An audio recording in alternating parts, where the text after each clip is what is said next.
जी, अब हम देखेंगे कि आप क्रेडिट नोट किस तरह एंटर कर सकते हैं।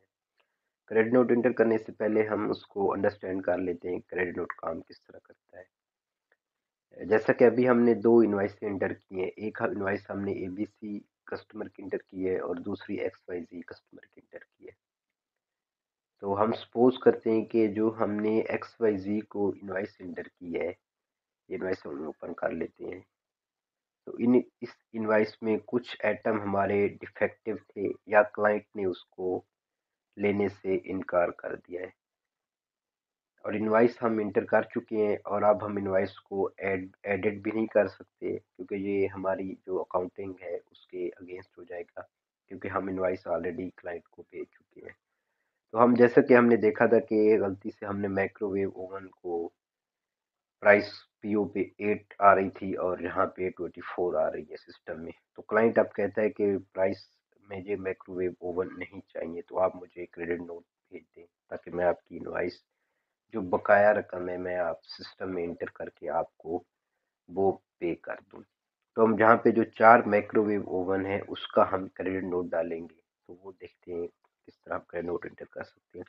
यहाँ से मैं सेल्स ओवरव्यू में जाऊंगा, वहां से मैं न्यू में जाके क्रेडिट नोट एंटर करूंगा। तो हमने यहाँ पे क्लाइंट का जो भी क्लाइंट है उसकी इंफॉर्मेशन इनपुट करनी है टू कि हम किस क्लाइंट को क्रेडिट नोट इशू कर रहे हैं। तो हम एक्स वाई जी को कर रहे हैं, तो यहाँ पे मैं एक्स वाई सिलेक्ट कर रहा हूँ। उसके बाद डेट आ रही है, तो डेट यहाँ पे हमारी जो भी आज की डेट है कल की डेट है आपने जो अपने हिसाब से डालनी है आप उसी डेट को यहाँ पे सिलेक्ट कर लेंगे। उसके बाद क्रेडिट नोट नंबर 3 आ रहा है। जैसा कि आपने देखा था कि हमने पहले अकाउंट्स पेबल में 2 क्रेडिट नोट डाले थे, इसलिए यहाँ पे अब 3 आ रहे हैं।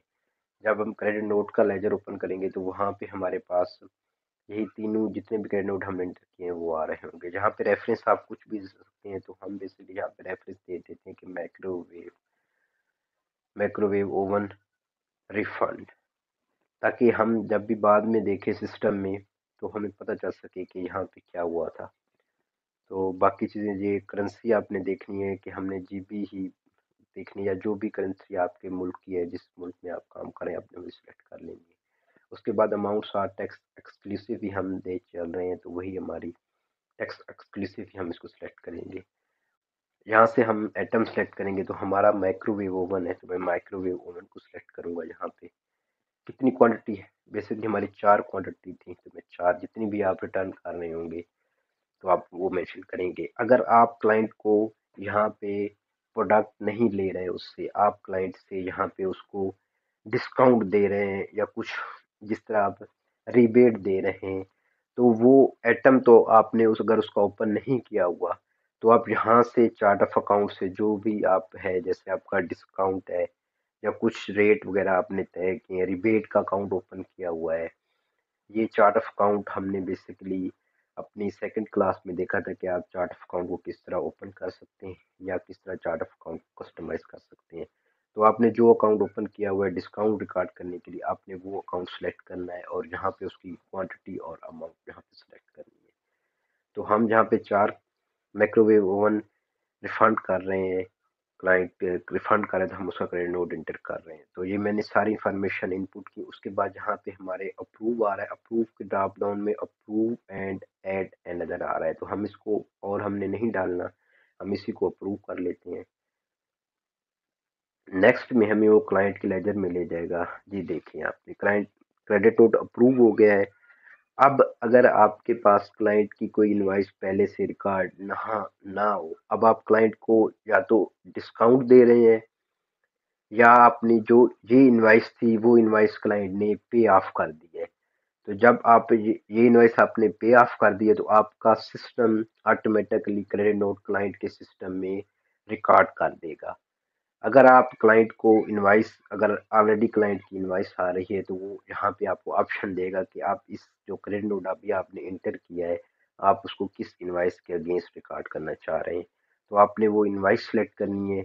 यहाँ पे हमने अभी एक इनवॉइस डाली थी, आपके केस में डिफरेंट इनवॉइसेस हो सकती हैं, तो आप जिस इनवॉइस के अगेंस्ट इंटर करना चाह रहे हैं आपने वो इनवॉइस सेलेक्ट करनी है। और जो अमाउंट आपकी क्रेडिट नोट की है अगर उस इनवॉइस के अगेंस्ट सेट ऑफ हो रही है तो आप उसको उतनी अमाउंट उसके अगेंस्ट इंटर कर दें। अगर वो अमाउंट आपकी, जैसे इनवाइस जहाँ पे आ रही है 165 की और आपका करेंट रेट 200 का था, कि आपने क्लाइंट को 200 का करेंट नोट दिया है, तो आप उस इनवाइस का जितना बैलेंस है आप वो यहाँ पे इंटर कर दें, और दूसरे केस में आप कैश रिफंड दे सकते हैं क्लाइंट को, जितना भी बाकी आपका इनवाइस में बचा हुआ है, जो भी बैलेंस बच जाए। तो जब आप इस पे क्लिक करें तो ये आपसे डेट पूछेगा कि आप किस डेट को पे करना चाह रहे हैं, पेड फ्रॉम, आप पेड किस से करें। यहाँ पे हमारे पास बैंक के ऑप्शन आ रहे हैं, बैंक आ रहा है, क्रेडिट कार्ड आ रहा है। ये हमने अपनी लास्ट क्लासेस में देखा था, आपने किस तरह इसको एंटर कर सकते हैं। तो बैंक और क्रेडिट कार्ड में जिससे आप पे करना चाह रहे हैं आप वो सिलेक्ट करेंगे। उसके बाद आप रेफरेंस में कुछ इंटर करना चाहें कि आपने कि किस चीज़ के लिए पे किया है, तो आप वो भी इंटर कर सकते हैं। तो यहाँ पे जितनी अमाउंट आपकी इनवाइस से बच गई है, या आप कैश टोटल कैश पे करना चाह रहे हैं, जैसा कि हमारे केस में आप टोटल कैश पे करना चाह रहे हैं, तो आप टोटल कैश यहाँ पे लिखते हैं। लेकिन हमारे पास अभी एक इनवाइस है, तो हम इसको इनवाइस के अगेंस्ट ही सेट ऑफ करेंगे। तो आपने जब ये अमाउंट इंटर कर दी, उसके बाद आपने एलोकेट क्रेडिट पे क्लिक कर देना है। तो आपका जितना भी क्रेडिट था, जो भी क्रेडिट नोट आपने इशू किया, वो इस इनवाइस के अगेंस्ट सेट ऑफ हो गया है।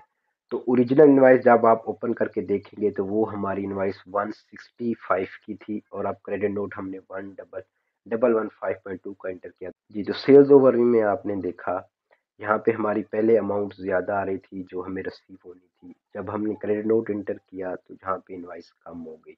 हमने क्रेडिट नोट XYZ का इंटर किया था, तो पहले उसकी इनवाइस 165 की थी। जब हमने 1115.20 का क्रेडिट नोट डाला, तो अब उसकी रिमेनिंग 50.40 उसकी जो रिसीवेबल है वो बाकी बच गया।